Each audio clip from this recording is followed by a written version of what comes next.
Hey, Helen. Hi, James. How are you? I'm well, thank you, James. Good. It's good to see you again. It's good to see you as well. We don't see each other enough. We don't. Which I'm sorry for. I'm in the north. We won't hold that against you. Thank you. It would be really good to get a bit of background because you're in a slightly unique position. So we often chat to clients who are the major shareholder who had struggles bringing people in, but you had the almost complete opposite. Yes, I was the minority shareholder and had been working, by the time we sold, in the same business for about 34 years. So it was a while. It was a while.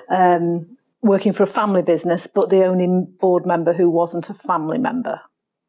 So it was, I was used to it. It was the same, it was usual to me, but it was an unusual situation perhaps when it came to sale because I took lead on the sale, which you would perhaps have expected to have been one of the family members. What was your role?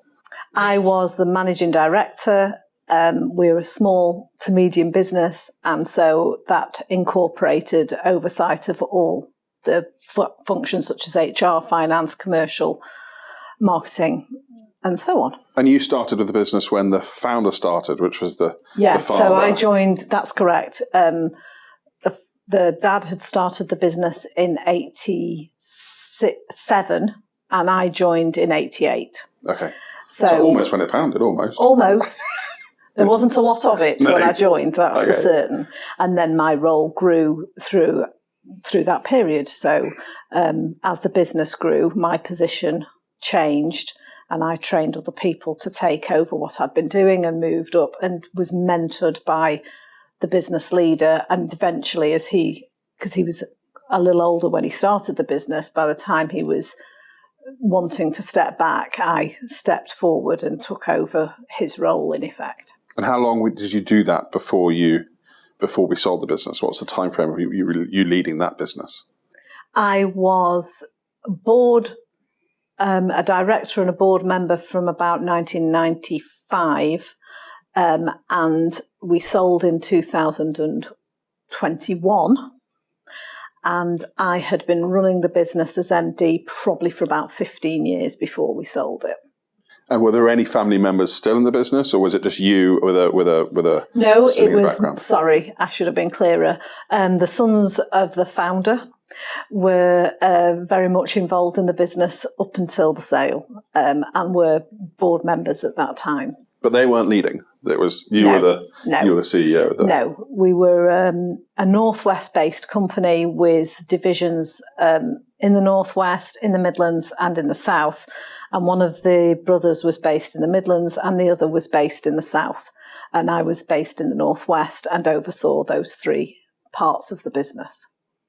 And so who made that decision? How did that decision to sell come about? Considering that dynamic with the three of you. Well, I say three of you, but the father was still involved. The founder was still around. Certainly, yes. So certainly a number of years before sale, and don't ask me to be exact about how many it was, but there's a realisation in a family business, I think, there comes a point where you look around the family and you know whether or not there is somebody who will step into the roles. And it was apparent that the grandchildren, if you like, of the founder were not going to do that. Yeah. They were either not going to be of the right age, they just weren't interested, etc. And so it was realised perhaps 10 years before we sold that we would sell and that it was always going to go to a third party. Or potentially, a structure change was going to have to happen. That's what I should say. So with that in mind, there were sort of conversations, and we didn't make the final decision to sell until some time later.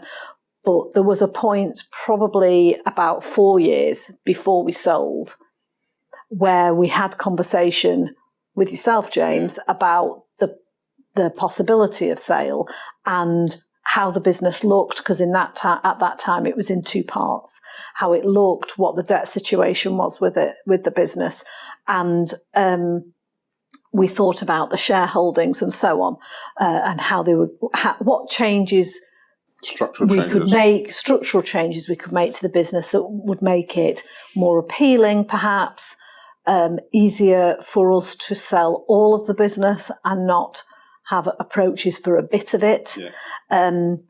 What would make us... I took a step back and looked at the finances and thought, what do we need to do to make the sale price the best it can be? So those sorts of thoughts were had a number of years before we started the sale process, to make sure that we were as fit as we could be for sale, is how I would put it. The decision to actually, the realization that a sale was inevitable, was that just a natural process? Was there a moment where you said, or somebody said, actually, we've got a problem here, what do we do? Or we want to be out by the time we're 50, or, what are we going to do next? Kind of what was the dynamic between So I suppose it was a realization to some point, because they looked around and said, well, there's nobody here. There was then a side conversation with one of the sons, one of the directors, and myself, where he sort of basically said, I want to be out of this business by the time I'm 60. And as the eldest of the three of us, apart from the chairman, of course, it gave us a target. And then a conversation was had with the chairman where it was a realization for him that actually, no, there isn't going to be a next generation in this business, which was perhaps a little difficult for him, but he was, was that what he wanted at the time? I think he would have preferred it if somebody had have stepped in. But there was, it wasn't just about, well, he or she should want to do it. They just weren't old enough. No. They were doing totally different things. There was nobody being difficult. There was just nothing there to go to. So, and he didn't want to look in the wider family, and there was nobody involved in the business from the wider family. So, so it was an inevitability, but it was also, there was a bit of a timescale put on, in my mind at least, that one of the guys wanted to be away from the business as close to being 60 as he could. Okay. And when you think back to that, you talked very eloquently about having to change or making changes to the business structure. And I remember when you said, when we talked, a few years before, and said, there's various things you should do from our perspective, and there were things you knew you should do. Do you think you'd have had a different outcome had you not taken that step and taken some advice and thought for yourself about what the business needed? Do you think a few years down the line you'd have had a different outcome? I think if we hadn't been proactive about the finances of the business, because part of our company was a hire business, so you end up with a large debt inevitably with hire. So if we hadn't taken sort of steps to reduce that indebtedness so that we realised the best figures at the end, that could have made a significant difference. As it happens, whom we ultimately sold to, I don't think it would have made any difference. They would have bought the whole business. However, other people that were looking at our business when we were trying to sell were more interested in one part of it than the other, and would have perhaps just gone for that. And so I think merging the two businesses into one coherent being made it my baby made it easier ultimately to offload. Yes. And made it far better financially. I think it could have been less financially rewarding for the directors if it had been in two bits, rather than actually making it better. I think it would have diluted it. Well, I think because we did explore that possibility during the process and ended up with offers for various parts. And I think we realised quite quickly you end up with exiting one part and then potentially being left with the other. And that was a the worst of all worlds, wasn't it? Absolutely. If we're going to do it, we wanted to sell the lot. And just talking about, I don't know whether you were going to ask me this, but just talking about the ultimate trigger as to why we said, right, now is the time. It was COVID, really. I didn't know that. That's interesting. So we were operating a hire and a manufacturing business, and we had a reasonable order book. You know, things were ticking along perfectly well. And then March came and shut down. And I remember it distinctly. I was stood in the factory saying, but we're halfway through this order. Can we not see it to the end? And the fear was so great within the workforce of becoming ill when you're working in close proximity to each other that we chose not to. So we gathered all the guys and we sent them home. Fortunately, furlough came along, and so they were all able to stay with us, and we had no real problems. But so we worked through COVID on the higher side. We carried on working because we were supporting construction. We took the time to examine our factory floor, and we did whatever we needed to do to make sure that people would be safe, and introduce shifts and all sorts of stuff to get us back to work maybe 12 weeks later. And the most interesting thing for us was when we came out of lockdown and we got back to work, albeit perhaps before other parts of the economy, our order book just shot through the roof. Absolutely shot through the roof. And I turned around to the rest of the board and I said, if we're going to sell, bearing in mind that by this time, the guy who wanted to be out by the time he was 60 was 59. I said, if we are going to sell, this is the time to do it. We are COVID proof. We've proven ourselves to be COVID proof. We've come through it. We've got the fantastic order book. Our order book is getting bigger every day. And you'll remember throughout the process, I was just adding and adding to it, busier and busier, so that we were leaving whomever took over the business with a real good start. And that was the trigger that made us say, right now is, you know, we might have been looking at it anyway, but it was sort of right now, let's do it now. Yeah. And we were at the end of one financial year. I think we came to you and we'd sold by the end of the next one, because our financial year bizarrely was the end of September. Yes, that's right. So, bizarrely enough. Yeah. So that was the trigger for us. Did you look at other ways of exiting the business and other solutions rather than just a sale? Because you were, you know, the natural solution might have been for you to buy the business. You're right. And one of the directors did approach me and ask whether I would be interested in buying the business with him, or him buying the business and me running it. And whilst I had a lot personally invested as opposed to financially invested in the business, I felt that if we were going to sell, we should walk away. And I was not prepared to stay on under those circumstances. So that was not a goer. So we all then rallied behind the idea of a direct sale. Well, that would have locked you in, wouldn't it? You'd have been locked in and the business would have been in a different circumstance with a debt burden. And that probably wouldn't have been the right answer for... Yeah, and even with the best hairdresser, I would be looking greyer than I am. I mean, interestingly though, I remember at the time when we were discussing, you know, when you and I were talking about exiting the business. Yeah, it wasn't just a financial impetus, was it? You didn't. Whilst that's always important, you always were quite clear that the business needed to go to a certain home to be looked after. Exactly. Kind of, how did that play out between? There's an interesting dynamic with a couple of shareholders who are, you know, bluntly own far more than you do, but you run the business and look after staff. And I know you cared an awful lot for the staff. Most of them, apart from some of the interesting ones who made our life difficult. But yeah, you're right. You've worked with a group of people for many years, and you're very conscious that the decision you're about to make or have an influence on is going to decide their working lives, perhaps one way or the other, whether they decide to leave, whether they stay, whether they're given the opportunity to stay. And it was very important to us that we chose a company that would give the opportunity to stay. Because nobody can be forced to, and nobody should be forced to stay, but give them the opportunity to stay in the roles they're in or something similar.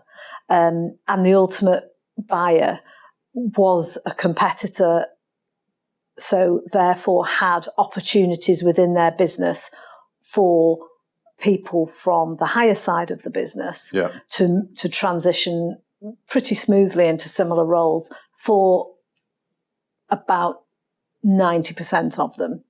And then for the manufacturing side, which was their main thrust for the purchase, everybody stayed. Yeah.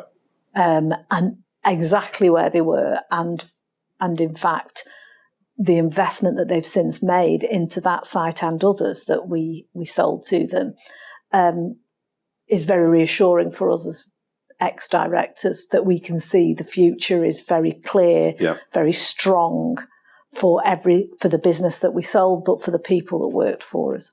And have you seen that from afar? Have you seen that business grow? And are you, slightly political question, this one, you may not be comfortable answering it, but are you happy that that was the right choice? Because you had a different number of choices. There were a number of different acquirers you could have sold to, both trade, private equity, international. There was a whole range, actually. And you had, oddly enough, and this one of the occasions where the acquirer you chose wasn't the highest value at that point. It was the one you felt was the best for the business, and it was the best transaction for the shareholders put together. Do you still feel that as a... Yes, I'm absolutely certain we made the right decision for the business. We sold to a business 10 times our size, but still a family-owned business, which was nice, because you rightly or wrongly feel that it's a similar approach.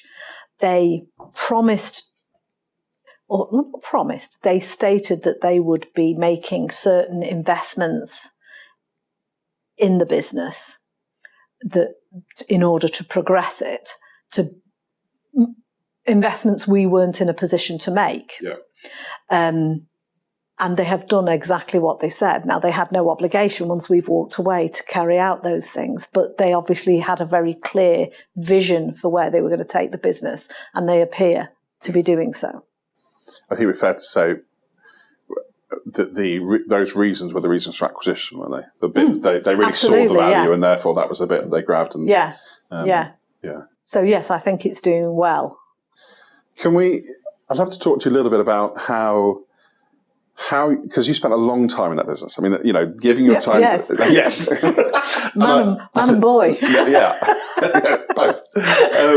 And I know that it was a big change, and it wasn't always easy, was it, making that change? You had to work for someone else, which you were I think both sides recognised that there was some tension there, but you were, actually you didn't fall out as much as I thought you might have done, so you did quite well. But that was, can you just talk, how's that felt after that sale? Yeah, so I stayed on to help with transition because they were buying part of our business that they'd never managed before. They'd never had the type of manufacturing plant that we had, producing the product we have. It was difficult because I had to relocate or work away from home for about 9 months, although I was only staying for 6.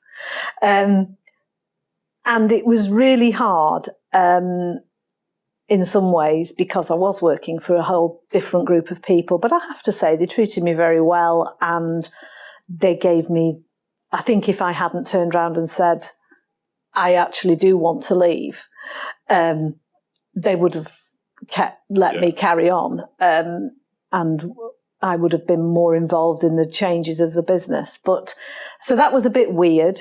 However, it gave me time to make sure that all the staff felt secure. Which was I think they did, because we made sure that we got very good communication. The leader of the business, the chairman of the business that had bought, made himself available to all the staff and visited site regularly. So in the factory, yes, I think on the higher side it was a little different because they just sort of became enveloped into what was already a very big and established business. With its own processes and routines. Exactly right. But on the certainly the most uncertain group of staff were uncertain when we were managing them. So they were always going to find the transition different. They were a very suspicious group. And so now I'm pleased to say they seem to be doing very well. And for you, after that 9 months finished, I know that we spoke a lot, and I think when I remember speaking to you, you felt, I think it'd be fair to say you felt a little lost for a little while. You weren't too sure where you were going and what you were doing. And how did that affect you in terms of your identity and kind of? Yeah, I think I'm still getting there. You know, it was an awful long time. I think what I was unprepared for, sorry, let me backtrack. I was ready to leave. Yeah. I was ready to let go. I wanted to be out of the business. So that was fine. But reconciling that to the fact that for many years, my identity had been so closely bound to this business that I'd helped grow, it was more like mourning. Yeah. And I was ready for like, right, now I can go and embroider the world. I can do whatever I want. And I'll be so full of energy and everything. And I was absolutely cream crackered and down because I didn't have those day-to-day tasks and demands and madnesses that people come up with in businesses where they ask you silly things to sort of keep you going. Yeah. So I felt a sort of mourning because I'd let go of this thing that I thought was so very important and so very big a part of me. And actually it's just not. It was important, but it's when you walk away, everybody's replaceable and you are, which is hard to get your head around. So then I felt, well, what's my worth? Yeah.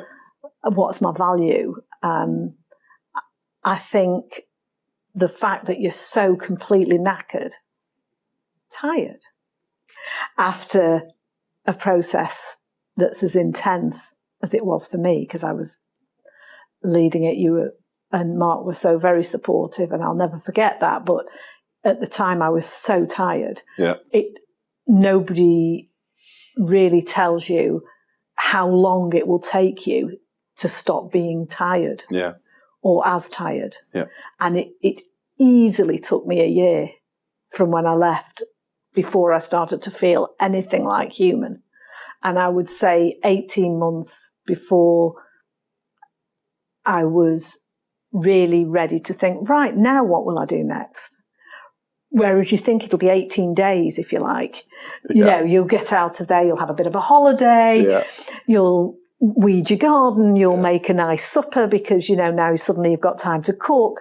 But in fact, it takes, unless you've got something else lined up, like another job or another business idea or whatever, it took for me quite a long time to adjust to it, and to find something else.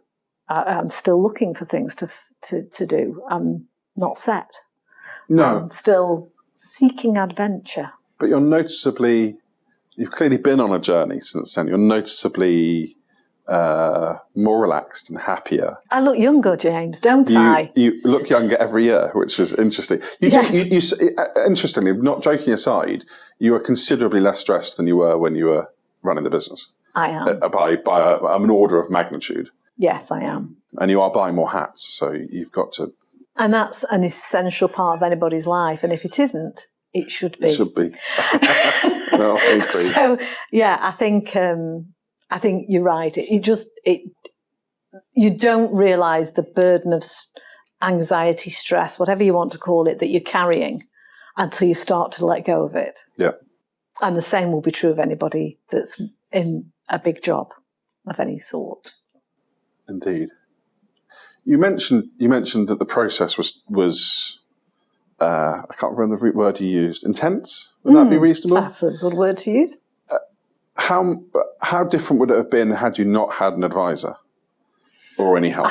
I think it would have been disastrous.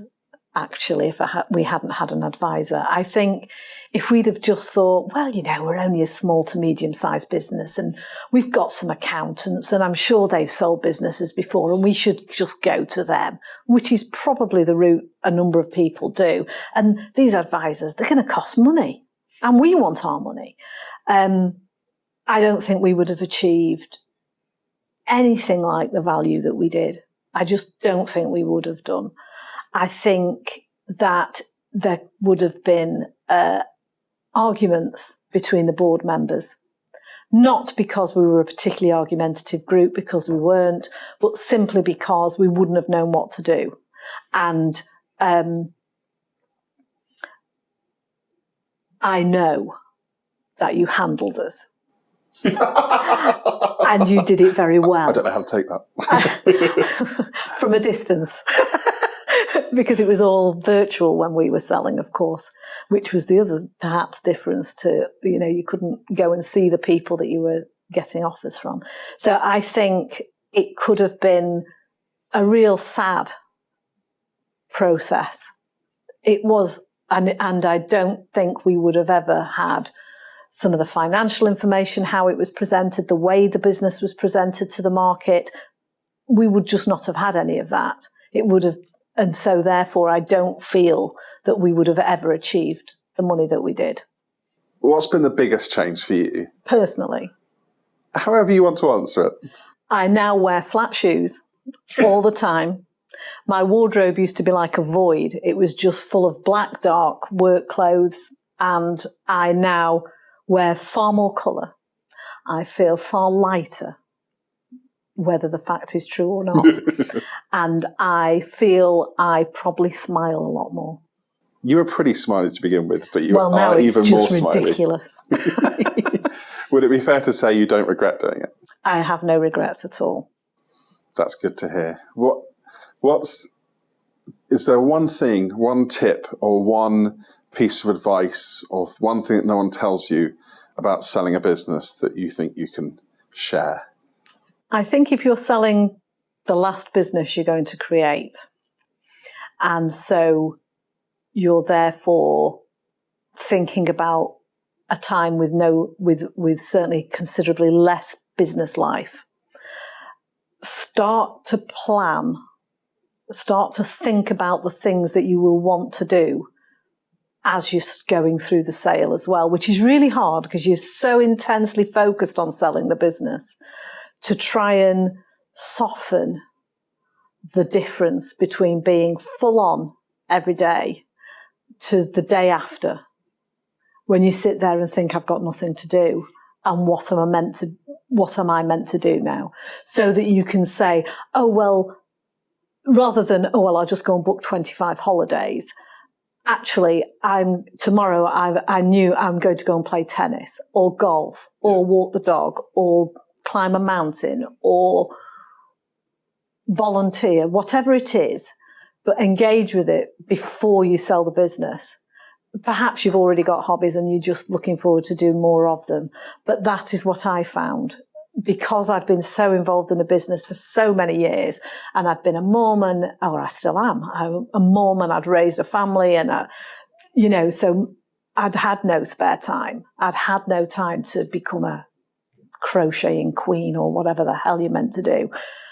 I found that, and still find that, the hardest thing is to find something to engage with. So try and engage first.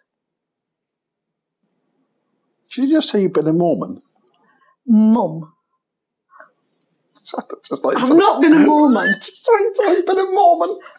No, I have eight. I know I've had a lot of husbands, but not at the same time. It's like, you kept that quiet. Yeah.